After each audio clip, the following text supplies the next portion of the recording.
श्री भागवत भगवान की है आरती, पापियों को पाप से है तारती। श्री भागवत भगवान की है आरती, पापियों को पाप से है तारती।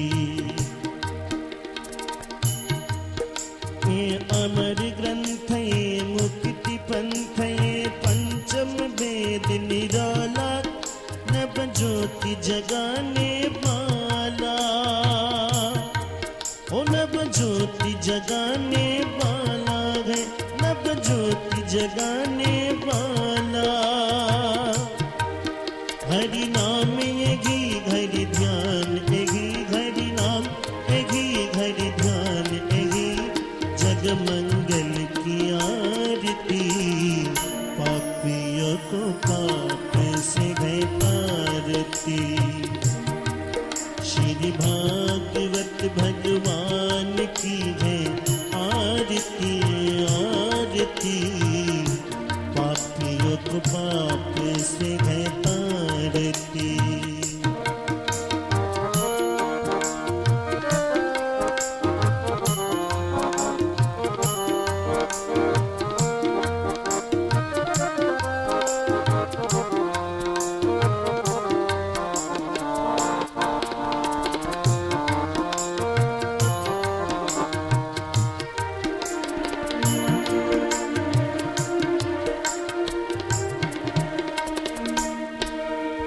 शांति गीत पावन पुनीत, पापों को मिटाने वाला, हरि दरस कराने वाला। ये शांति गीत पावन पुनीत, पापों को मिटाने वाला, हरि दरस कराने वाला, प्रभु दरस कराने वाला है। ये सुख करनी ये दुख हरनी, सुख करनी ये दुख हरनी, मधुसूदन की आरती, पापियों को पाप से है तारती। श्री भागवत भगवान की है आरती आरती, पापियों को पाप से है तारती।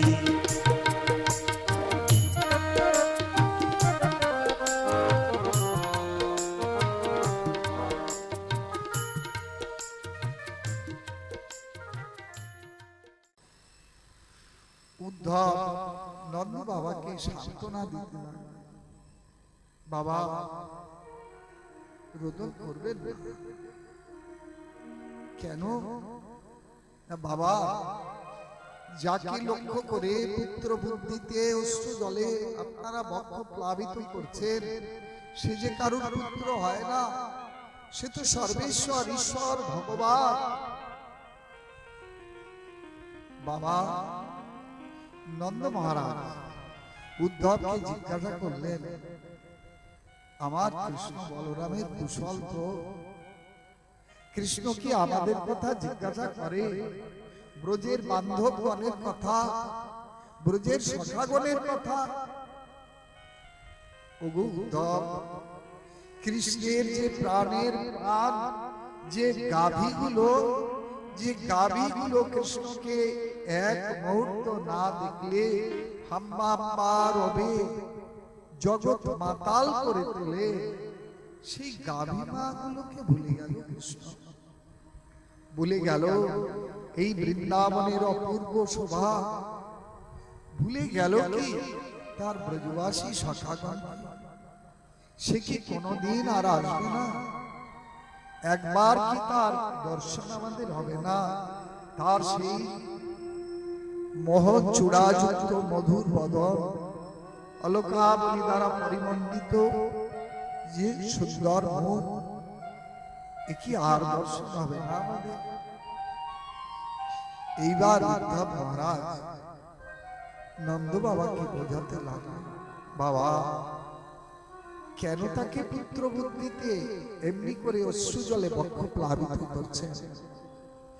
ন মাতা ন পিতা তস্য ন ভার্যা সুতা বয় নাত্মীয় ন পরশ্চাপি ন দেহ জন্ম এব চ ন চাস্য কর্ম বালকে সদসম্মিশ্র জনিষু ক্রীড়ার্থং সোপি সাধনা পরিত্রাণায় কল্পতে।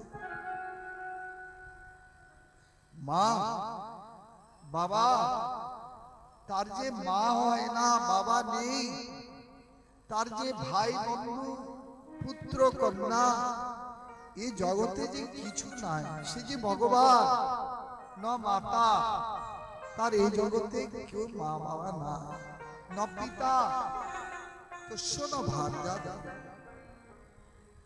তার যে কেউ আপনজন নাই, পরবর্তী কেউ নাই। ন চাস্য কর্ম বালকে, এই জগতে তার কোনো কর্ম নাই। সে যে ভগবান, কেন সেই ভগবানেতে পুত্র বুদ্ধি করে তোমরা এইভাবে অশ্রু জলে বক্ষ প্লাবিত করছো? শান্ত হও। উদ্ধব ইতিপূর্বে বহু উপদেশ করেছেন, আর উপদেশ আদি করে যখন শেষ পর্যন্ত এই কথা বললেন, নন্দ বাবা ব্যঙ্গের হাসি হেসে উঠলেন। উদ্ধব, তোমার প্রথম কথা শুনে আমার মনে হয়েছিল সত্যি তুমি বুদ্ধিমান, তুমি বিজ্ঞ প্রবর, কিন্তু তোমার এই শেষকালের কথা শুনে আমার মনে হচ্ছে তুমি আমার গোপালের চাইতে নিতান্ত বালক।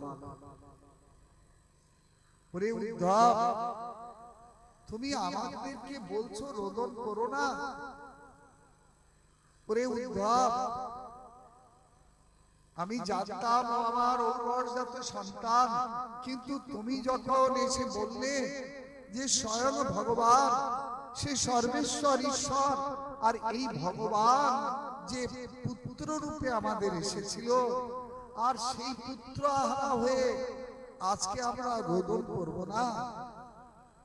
ওরে এমন ভগবান যদি কারোর পুত্র হয়ে আসে, আর সেই পুত্র যদি চিরকালের জন্য মাতা পিতাকে দূরে রেখে চলে যায়, এ মাতা পিতা শান্ত থাকতে পারে? ওরে উদ্ধব, তুমি তো অগ্নিতে আরো ঘৃত আহুতি দিলে, তুমি তো এই অগ্নি শান্ত করতে পারলে না। উদ্ধব চিন্তা করলো, হায়, আমি বোঝাতে গিয়ে যে উল্টো ফল হলো। সারা রাত্রি ধরে কৃষ্ণ কথা শুনতে লাগলেন, মা যশোদা কিন্তু আর কিছু বলে। ইতি সংস্মৃত সংস্মৃত নন্দ কৃষ্ণ অনুরক্ত ধী, এই কৃষ্ণ অনুরাগ যুক্ত নন্দ মহারাজ যখন এইভাবে কৃষ্ণ চরিত গাথা কীর্তন করতে করতে তুষ্ণি অর্থাৎ মৌন অবলম্বন করলেন, আর কথা বলতে পারলেন না। উদ্ধবকে শেষকালে তিরস্কার করে বললেন, ইহেন পুত্র যার জীবন থেকে দূরে চলে যায়, তাকে তুমি শান্ত হতে বলছো উদ্ধব? বরং তাতে তো আরো তুমি ঘৃত আহুতি দিয়ে গেলে, সেই বিরহ তুমি আরো দাউ দাউ করে প্রজ্বলিত করে গেলে। ওরে উদ্ধব, তুমি শান্তি দিলে আর যশোদা বর্ণানি পুত্র বর্ণস্য পুত্র মানানি চ, এই যশোদা মা এই পুত্রের কথা যখন শ্রবণ করছে, তখন অঝরে অশ্রু বিসর্জন করছে, আর স্তনদয় থেকে দুগ্ধ ক্ষরণ হচ্ছে। কৃষ্ণ বাৎসল্য প্রেমে মূর্ত বিগ্রহ মা যশোদা একটি কথাও মুখ থেকে নির্গত হচ্ছে। সারা রাত্রি ধরে বুঝিয়ে যখন নন্দ মহারাজ উদ্ধবকে এই প্রকার তিরস্কার করলেন, তখন উদ্ধব নন্দ মহারাজের চরণে প্রণত হয়ে বললেন, হ্যাঁ হে পিতা, হে মাতা, সত্যি আপনারা কৃষ্ণের পিতা মাতা। কেন না এই প্রকার কৃষ্ণ ভগবানের যে বাৎসল্য স্নেহ, এই প্রকার যে মমতা, এই প্রকার যে পুত্র বুদ্ধি, এটা জগতে মানবের জীবনে বড় দুর্লভ বস্তু। এ বস্তু সকলের হয় না। সুতরাং আপনাদের মধ্যে যে কৃষ্ণের প্রতি সুদৃঢ় অনুরাগ, এটা সত্যি সত্যি আপনারা পূজনীয়। এই জন্য আপনাদের চরণে আমার প্রণাম। সত্যি আপনারা কৃষ্ণের মাতা পিতা। উদ্ধব প্রথম সারা রাত্রি ধরে, যখন শেষ রাত্রিতে এইভাবে নন্দ মহারাজের দ্বারা ভয়ঙ্কর তিরস্কৃত হয়ে উদ্ধব মহারাজ স্বীকার করতে বাধ্য হলেন। সকালবেলা তাই আবার কৃষ্ণের কথা মনে হল। কি তাই তো কৃষ্ণ যে ব্রজগোপীদের কাছে যেতে বলেছে, না জানি সেখানে গেলে আবার আমাকে কি অবস্থায় সেখানে আমাকে ফিরতে হবে। কেন শুনেছি ব্রজগোপীগণের প্রেমগাথা নাকি আরো ভয়ঙ্কর প্রবল, তাদের বিরহ ব্যথাটা আরো বেদনাদায়ক। সুতরাং পিতা নন্দ মাতা যশোদাকে সান্ত্বনা দিতে গিয়ে আমি তো এই প্রকারে আমি ধাক্কা খেলাম, এই প্রকারে আমি প্রতিহত হলাম। না জানি ব্রজগোপীগণের কাছে গেলে আমার কি অবস্থা সৃষ্টি হবে। এই জন্য উদ্ধব সাবধানে তাদের সঙ্গে দেখা করবার মনে মনে সংকল্প করল। কিন্তু ব্রজগোপীগণ প্রভাত লগ্নেতে দেখলো নন্দ মহারাজের দরজায় বিরাট এক স্বর্ণরথ। ব্রজগোপীগণ তাই নিজেদের মধ্যে বলা বলি করতে লাগলো, কিরে বাবা, আবার কি সেই অক্রূর এলো নাকি? হ্যাঁ, এ কার রথ দেখছি আবার নন্দ মহারাজের গৃহের দরজায়? এ তো মথুরা রাজার রথ দেখছি, আবার কি অক্রূর এলো নাকি? অক্রূরং আগত কিবা কংসস্য সাধ্য সাধকা যেন নীত মধুপুরী কৃষ্ণ নীত কমল লোচনা। আমাদের যে প্রাণের প্রাণ গোবিন্দকে যে অক্রূর একবার নিয়ে গেছে কংসের স্বার্থ সিদ্ধির জন্য, অর্থাৎ কংসকে সংহার করবার জন্য, তার মানে কংসের পিণ্ডি দেওয়ার জন্য অক্রূর নিয়ে গেল। তা আবার সেই অক্রূর এলো নাকি? এবার নিশ্চয়ই বোধহয় আমাদের এবার শেষ কৃত্যটা করবার জন্য এসেছে। সুতরাং আমাদের মন প্রাণ ইতিপূর্বে তো নিয়ে চলে গেছে ওই অক্রূর। কাকে? যেন নিত মধুপুরী কৃষ্ণ কমল লোচন, যে আমাদের নয়নের তারা, চোখের মণি, আমাদের প্রাণের প্রাণ, ভুজ প্রাণ কৃষ্ণকে নিয়ে গেছে। আবার সেই অক্রূর কেন এসেছে আমাদের? तेरी आँखियाँ है जादू भरी कन्हैया में तो कब से खड़ी, तेरी आँखियाँ है जादू भरी कन्हैया में तो कब से खड़ी, तेरी आँखियाँ हैं जादू भरी कन्हैया में तो कब से खड़ी।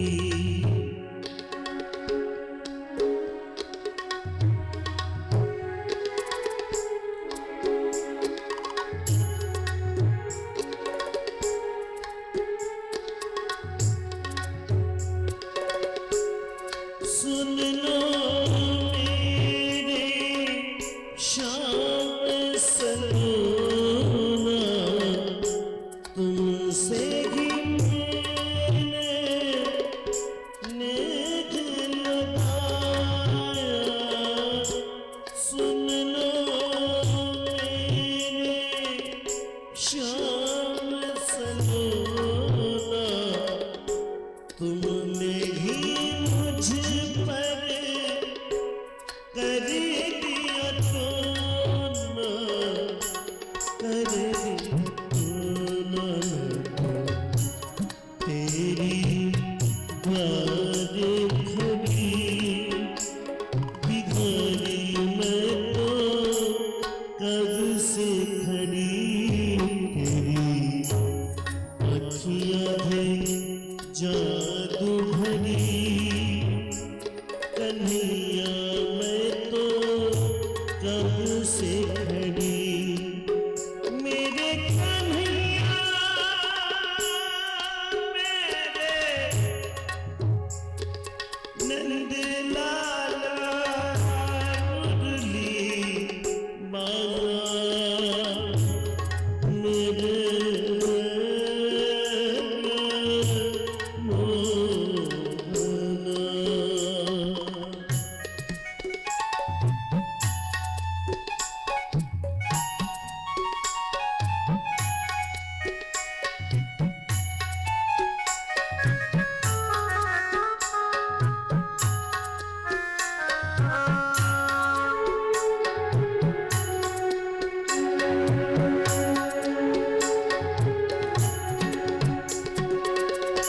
तुम सा ठाकुर और न पाया तुमसे भी मैंने प्रीति लगा कन्हैया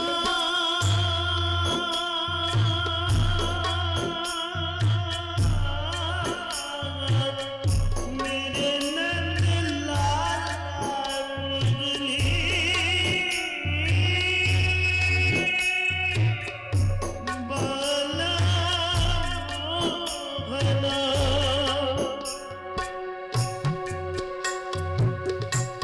तुम सा ठाकुर और न पाया तुमसे ही मैंने प्रीति लगाया प्रीति लगाया टूटे न लगने की लगी कन्हैया मैं तो कब से खड़ी तेरी अखियाँ हैं जादू भरी कन्हैया मैं तो कब से खड़ी तेरी अखियाँ हैं जादू भरी कन्हैया मैं तो कब से खड़ी जय नंदनंदन भगवान उद्धव महाराज তাই প্রভাত লগ্নেতে গোপীগণকে কৃষ্ণের সংবাদ দিতে হবে এই ভাবনায় গোপীগণ সান্নিধ্যে যাবেন বলে সংকল্প করে বেরিয়েছে নন্দালয় আর মনে মনে ওই ভীতি ওই দুর্ভাবনা যে সারা রাত্রি ধরে আমি মহারাজ নন্দকে এবং মাতা যশোমতীকে তো সান্ত্বনা দিয়ে বোঝাতে পারলাম না। কৃষ্ণ সাবধান করে দিয়েছেন ওই ব্রজগোপীগণ নাকি আরো বিরহ কাতর অবস্থায় তাদের দিন কাটছে না জানি সেখানে গিয়ে আমার আবার কি অবস্থায় পড়তে হয়। তাই উদ্ধব মহারাজ সাবধানে চলেছেন যমুনা পুলিনের দিকে। গিয়ে দেখলেন একটা বিশাল উদ্যান, পরিত্যক্ত নির্জন যেন এক কুঞ্জ। এইখানে গিয়ে দেখলেন বহু ব্রজ গোপীগণ একত্রিত হয়ে কি যেন তারা চুপি চুপি কিছু বলছে একে অপরের সঙ্গে। উদ্ধব দূর থেকে এগুলো দেখছে, একজন করে যাচ্ছে আর মধ্যমণি স্বরূপ এক পরমা সুন্দরী গোপীকে শোনাচ্ছে, সখী আজ না আমি এই স্বপ্ন দেখেছি। আর একজন কি বলছে, আমি না এই স্বপ্ন দেখেছি। কি দেখেছি সখী?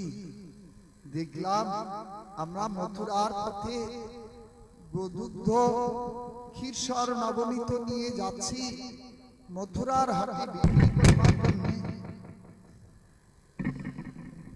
আর সখী কৃষ্ণ সদল বলে আমাদের পথ অবরুদ্ধ করে দাঁড়ালো, বলল কর দিয়ে যাও, না দিলে কিন্তু ছাড়ব না। যেই না হাত দিতে যাবে আর অমনি ঘুম ভেঙে গেল। আর একজন বলছে, সখী দেখ, আমরা যখন যমুনায় যাচ্ছিলাম জল আনতে, না ওই নন্দের পুত্র কানু আমাদের বসন ধরে টাল, যেই না তার দিকে ফিরে তাকালাম অমনি ঘুম ভেঙে গেল।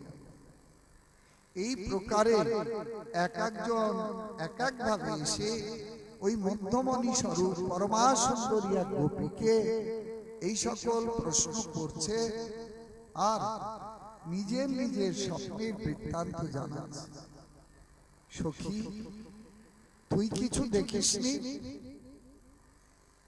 মধ্যমণি স্বরূপে যার কাছে এই সবগুলো শোনাচ্ছে, তখন সে উত্তর দিচ্ছে, ওরে সখী, যেদিন থেকে কৃষ্ণ মথুরা পরিত্যাগ করে, কি বলে, ব্রজ পরিত্যাগ করে মথুরায় যাত্রা করেছে, সেদিন থেকে আমার চোখে যে নিদ্রায় আসেনি।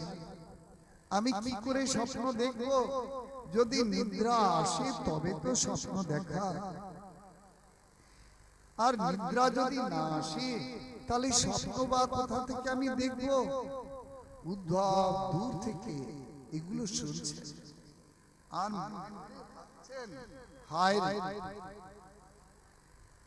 যেদিন থেকে কৃষ্ণ ব্রজ ছেড়ে মথুরায় চলে গেছে আজ 1 বছর অতিক্রান্ত হয়ে গেল, এখনো এই গোপী দু চোখের পাতা এক করেনি, নিদ্রায় অভিভূত হয়নি।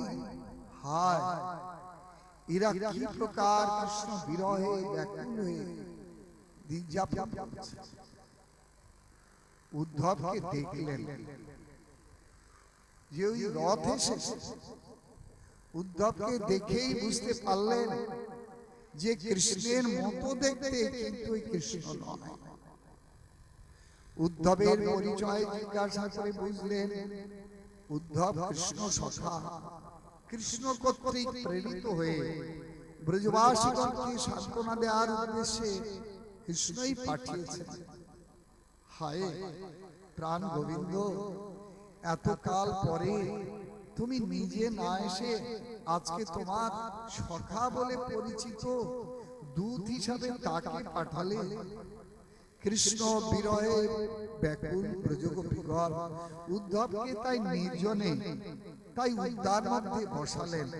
বসিয়ে নিজ নিজ কৃষ্ণ বিরহের কথা অবচেতন মনে উদ্ধবকে বলতে লাগলেন।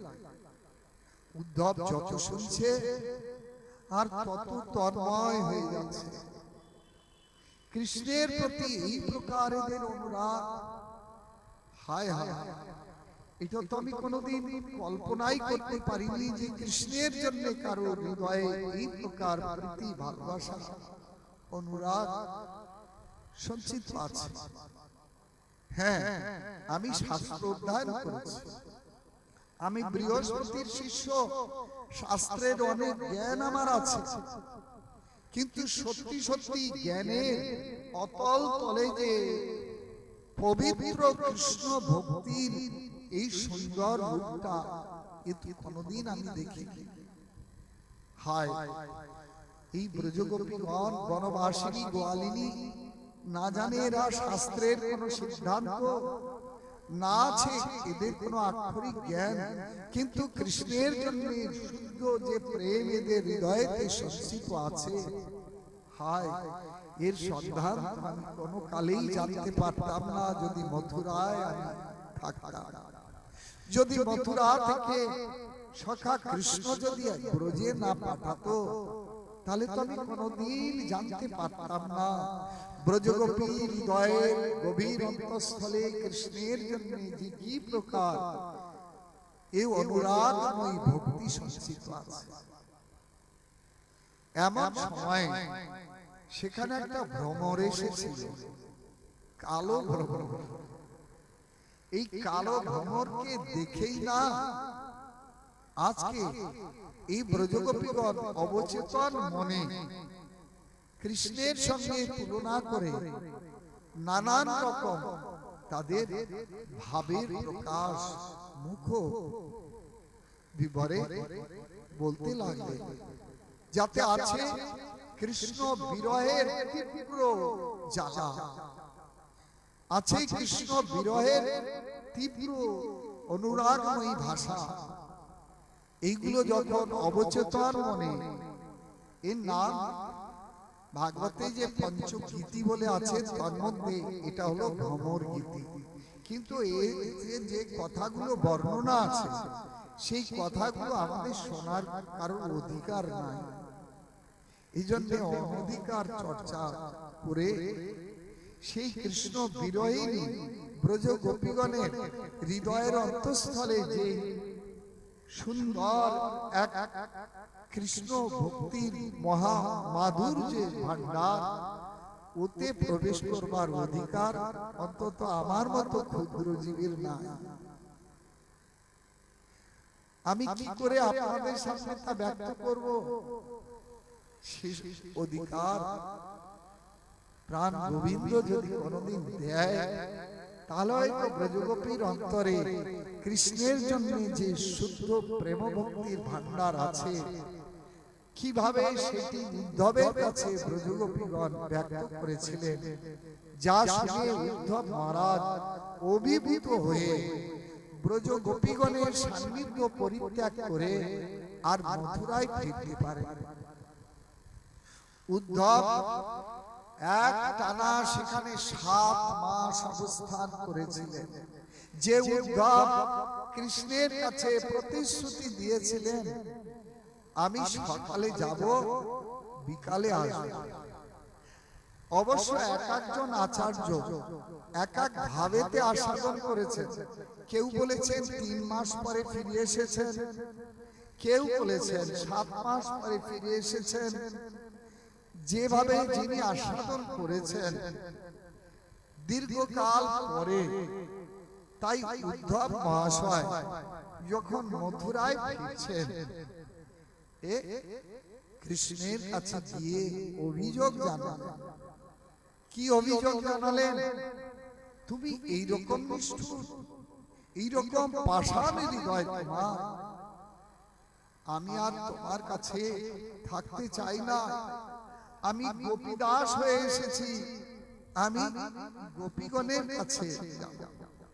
কৃষ্ণ মধুর এসে বললেন, এসো এসো জ্ঞানী শ্রেষ্ঠ, এসো। তুমি যে এত তাড়াতাড়ি তোমার যে পরিবর্তন ঘটবে এটা তো আমি বুঝতেই পারিনি।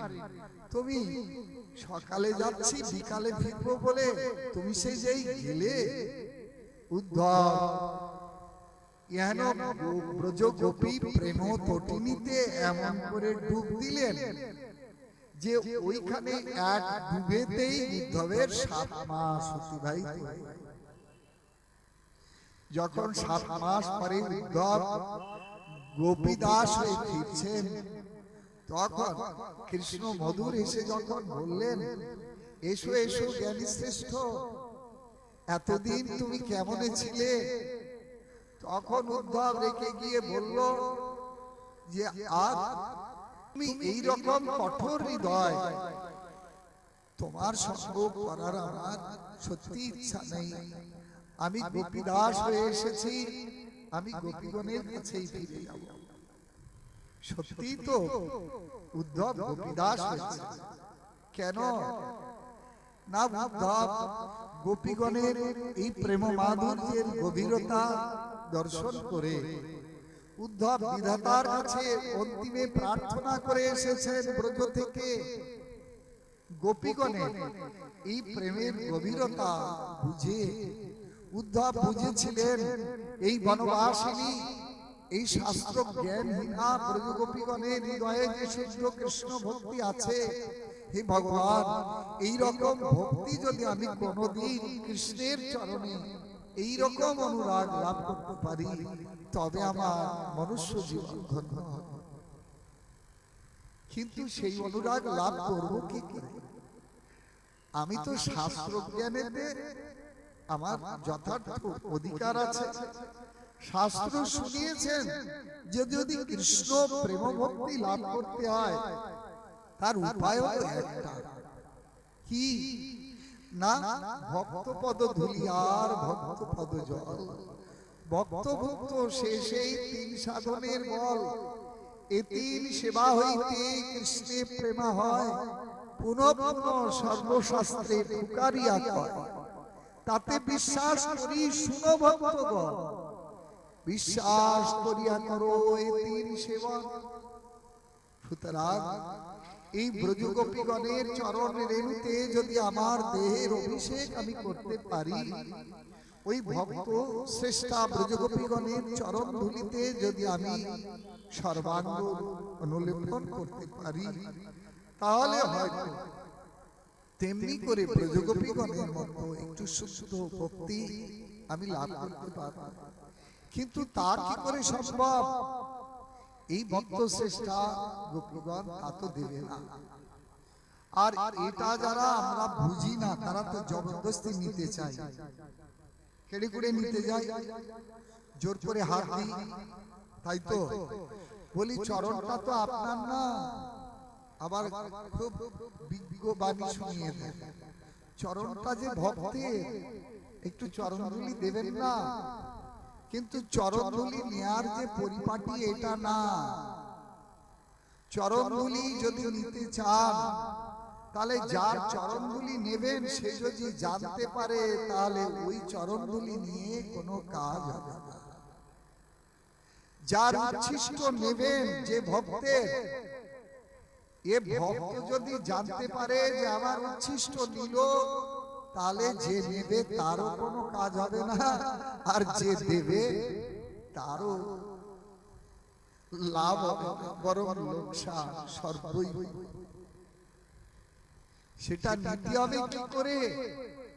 ওই ভক্ত চরিতে আমরা চৈতন্য চরিতামৃতের বর্ণনায় ওই ঝাড়ু ঠাকুর ভুইমালি বৈষ্ণবের উচ্ছিষ্ট কিভাবে কালিদাস গ্রহণ করেছিলেন, মহাপ্রভু কিভাবে তার গুরুপাটের ধুলি নিয়েছিলেন, যার থেকে সৃষ্টি হয়েছে হালি শহরের চৈতন্য ডোবা, এই সিদ্ধান্তগুলো শুনতে হবে, তবে না ভক্তপদ ধুলি এ শ্লোকের তাৎপর্য বোঝা যাবে, তা নাহলে তো বোঝা যাবে।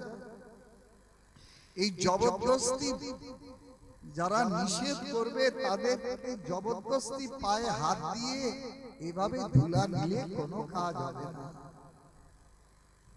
নিতে বলেছেন শাস্ত্র যেভাবে, সেভাবে নিতে হবে।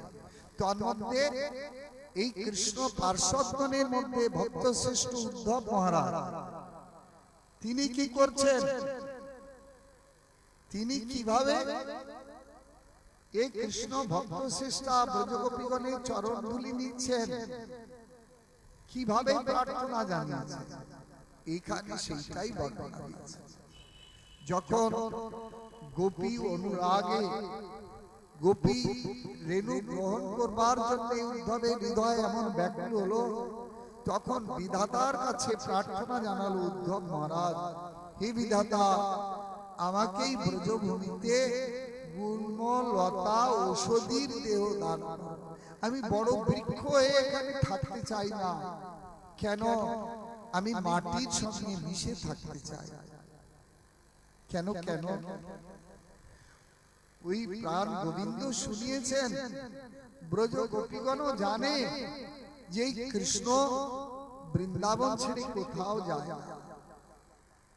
আর তিনিও বলেছেন যে বৃন্দাবন পরিত্যাজ্য পাদমে কর্ণ গচ্ছামি, তাহলে কৃষ্ণ বৃন্দাবনে আছে। আর ব্রজ গোপীগণ তাই প্রাণ ধারণ করে আছে, কৃষ্ণ বিরহে প্রাণ ত্যাগ করেনি। কেন না, ওই উদ্ধবকে শেষকালে ব্রজ গোপীগণ এই কথাই শুনিয়ে দিয়েছে, হে উদ্ধব, যদি কোনদিন কৃষ্ণ মথুরায় দুঃখ পায়, সেদিন কৃষ্ণকে ব্রজে ফিরে আসতে হবে। আমরা কৃষ্ণের জন্য অপেক্ষা করব। কৃষ্ণের সুখবিধান ছাড়া রাধারানী এবং তৎসখীবৃন্দ ব্রজগোপীগণের অন্তরে যে আর কোনো অভিলাষ নাই। সেই জন্য হে উদ্ধব, আমাদের জন্য কৃষ্ণকে কোনদিন এই ব্রজে ফিরে আসতে হবে না।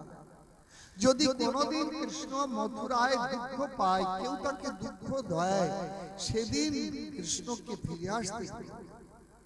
আমরা সকল প্রকারে কৃষ্ণের সেবা সৌন্দর্যের মধ্যে দিয়ে তার সুখবিধান করব। ব্রজগোপীগণের এই প্রাণ ধরা কৃষ্ণ প্রীতির কথা শ্রবণ করে, এই কথাটাই তো রাধাবাবী বিভাবিত মহাপ্রভুর শিক্ষাষ্ঠকে শেষ শ্লোকেতে ব্যক্ত। আশ্লিষ্য বা পাদরতাম অনুষ্ঠুনাম অদর্শনান করৌতু বাহ যথাতথা বা বিদুধাত মত প্রাণনাথস্তু শৈব। সে যে আমার প্রাণনাথ ছাড়া অন্য কেউ না। সেই লম্পট কৃষ্ণ যেখানে যায় যাক, যাকে আলিঙ্গন করে করুক, আমাকে যত দুঃখ দেয় দুঃখ, আমাকে দুঃখ দিয়ে তার যদি পরম আনন্দে সুখে বাস করে, তাকে ফিরে আসতে হবে না। কোনদিন যদি দুঃখ পায়, তার জন্য আমি অপেক্ষা করব। এই শুদ্ধ কৃষ্ণ প্রীতি, এই অনুরাগ দর্শন করে সেদিন উদ্ধব বুঝেছিলেন যে এদের মতো যদি শুদ্ধ কৃষ্ণ অনুরাগ কোনদিন আমি লাভ করতে পারি, তাহলে আমার মনুষ্য জীবন ধন্য হবে। কিন্তু পাবো কি করে, যদি এদের মতো ভক্তের চরণে আমি নিজের দেহের অভিষেক করতে পারি।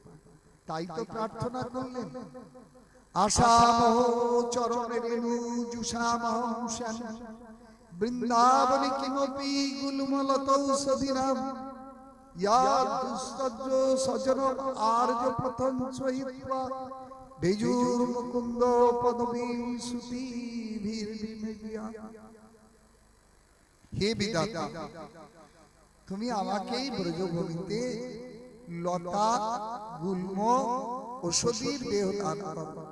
কেন নেই কৃষ্ণ ওই রাতের অন্ধকারে মধুর মুরলীধ্বনি যদি করলো, আর ওই মধুর মুরলীধ্বনি ব্রজগোপীর কর্ণযুগলে গিয়ে উপস্থিত হবে, যখন কৃষ্ণ চরণ সান্নিধ্য লাভের জন্য ব্যাকুল হয়ে যদি তারা কৃষ্ণ সান্নিধ্যে আসার জন্য দ্রুত গতিতে আসে, পথ অপথ ভুলে, কেন কৃষ্ণের বংশীধ্বনি শ্রবণ করলে ব্রজগোপীগণের যে এই অবস্থা হয়। পঞ্চম রন্ধ্রের গানে ব্রজদেবীর বাজে কানে উন্মত্ত ভ্রমরীর প্রায় বসন পরিতে নারে নিবিবন্ধ খসি পড়ে এলোকে সে সেই দিকে ধায়। কোন দিকে? যেদিক দিয়ে কৃষ্ণের মধুর বংশীধ্বনি আসছে। আর পথ অপথ ভুলে সেই ব্রজগোপীগণ যখন দ্রুত গতিতে ওই কৃষ্ণ সান্নিধ্যে যাবে, ওই ব্রজগোপীগণের চরণোত্থিত রেণু আমার সেই লতা গুল্ম ঔষধি দেহের উপরে পতিত হবে। আমিও এদের চরণগুলিতে এই লতা গুল্ম দেহে অভিষেক করে আমিও প্রাণ গোবিন্দ বলে অশ্রু জলে আমি কৃষ্ণ বিরহে কাঁদতে পারব। এই বর্ণনা আবার উদ্ধব মহারাজ মনে মনে ব্যথিত হলেন, হায় কোথায় কৃষ্ণ প্রেমের শ্রেষ্ঠা ব্রজগোপীগণ, আর কোথায় আমি এক সামান্য জীব।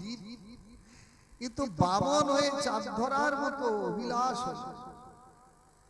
তাই উদ্ধব মহারাজ আবার দূর থেকে ব্রজগোপীগণের চরণ রেণুকে বন্দনা করলেন। বন্দে নন্দ ব্রজ স্ত্রীণাম পাদরেণু অভিঘ্নস যাসা হরি কথোদ্গীতং পুনাতি ভুবনত্রয়ম। ত্রিভুবনকে পবিত্রতা দান করছে যে এই ব্রজগোপীগণের কৃষ্ণ বিরহ বিষয়ক কৃষ্ণ গাথা, সেই ব্রজগোপীগণের চরণ রেণুকে আমি দূর থেকে বন্দনা করি।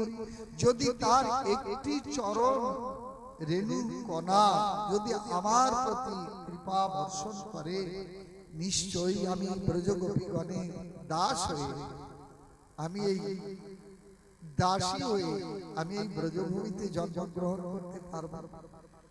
বস্তুত গৌড়ীয় সাধন প্রণালীটা তো এই ব্রজগোপীর আনুগত্যে সেই কুঞ্জ সেবায় জীব যোগযুক্ত হতে পারে, এছাড়া তো অন্য কিছু না। ওইটাই তো সাধন তত্ত্বে, সাধ্য সাধন তত্ত্বে রায় রামানন্দের মুখে মহাপ্রভু ব্যক্ত করেছেন। বলো রায়, সাধ্য বস্তু সাধন বিনু কেহ নাই পায়। তো সাধ্য বস্তুটা কি দেখিয়েছেন না কুঞ্জ সেবা। এই যে গোপী স্বরূপে যুগল কিশোরের নিত্য সেবায় যোগযুক্ত হওয়ায় এই গৌড়ীয় সাধকগণের অন্তরে একান্ত অভিলাষ। এই জন্যে মধুর রসের মন্ত্রের উপাসনার মধ্যে দিয়ে গোপী ভাবেতে বিভাবিত হয়ে গৌড়ীয় সাধুর চরণাশ্রয় করে তাইতে দীক্ষাদি গ্রহণ করা। সুতরাং সেইখানে পৌঁছাবে কি করে, ওইটা বর্ণনা দিয়েছেন। বর্ণনা দিয়েছেন যে সেই সাধ্য বস্তু কুঞ্জ সেবা কি করে পাওয়া যাবে। তখন রায় রামানন্দ তার বর্ণনা দিতে গিয়ে বলছেন কি না, বলো রায়। তখন রায় রামানন্দ বললেন, দেখো এ আমি কিচ্ছু জানি না, তবে তুমি যেমন যেমন আমার মন থেকে শুনতে চাইছো তেমন তেমন শোনো। শোনো, এই যে কুঞ্জ সেবায় অন্য কেউ যেতে পারে না, সবে এক সখীগণের ইয়া অধিকার। সখী হইতে হয় এই লীলার বিস্তার, সখী বিনা এই লীলা পুষ্ট নাই হয়। সখী লীলা বিস্তারিয়া সখী আস্বাদয়। অতএব সখী ভাবে যেই তারে করে অনুগতি, রাধা কৃষ্ণ কুঞ্জ সেবা সাধ্য সেই পায়, সেই সাধ্য পাইতে আর নাহি উপায়। উদ্ধব জ্ঞানী শিষ্য, এসব শাস্ত্রের সিদ্ধান্ত থিওরি উদ্ধব জানে, আর জেনে তাই ওই ব্রজগোপীগণের চরণ রেণু কি করে পাওয়া যায় সেইটাই বিধাতার কাছে প্রার্থনা করেছেন। কিন্তু জ্ঞানী ভক্তকে ভগবান শ্রেষ্ঠ বলেছেন কেন না, সেই জ্ঞানী ভক্ত এই সাধন থিওরিটা জেনে যদি সঠিক সাধন প্রযুক্তিটা অবলম্বন করে, তাহলে সাধনার দ্বারা তার চরম আস্বাদন বৈচিত্র্য আজ না হয় কালকে লাভ করতে পারে। এই জন্য উদ্ধব সেই ব্রজগোপী চরণ রেণুকে বন্দনা করেছেন। উদ্ধব যখন কৃষ্ণকে এই কথা গিয়ে বললেন, কৃষ্ণ তখন বললেন, এসো এসো সখা, একবার চোখটা বন্ধ করো তো। যেই না উদ্ধব কৃষ্ণের পাশে বসে চোখটা বন্ধ করলেন, সঙ্গে সঙ্গে উদ্ধব ধ্যান নেত্রেতে দেখলেন যে গোপী ছাড়া কৃষ্ণ নাই, আর কৃষ্ণ ছাড়া গোপী কোথাও নাই। বলো রাধে রাধে।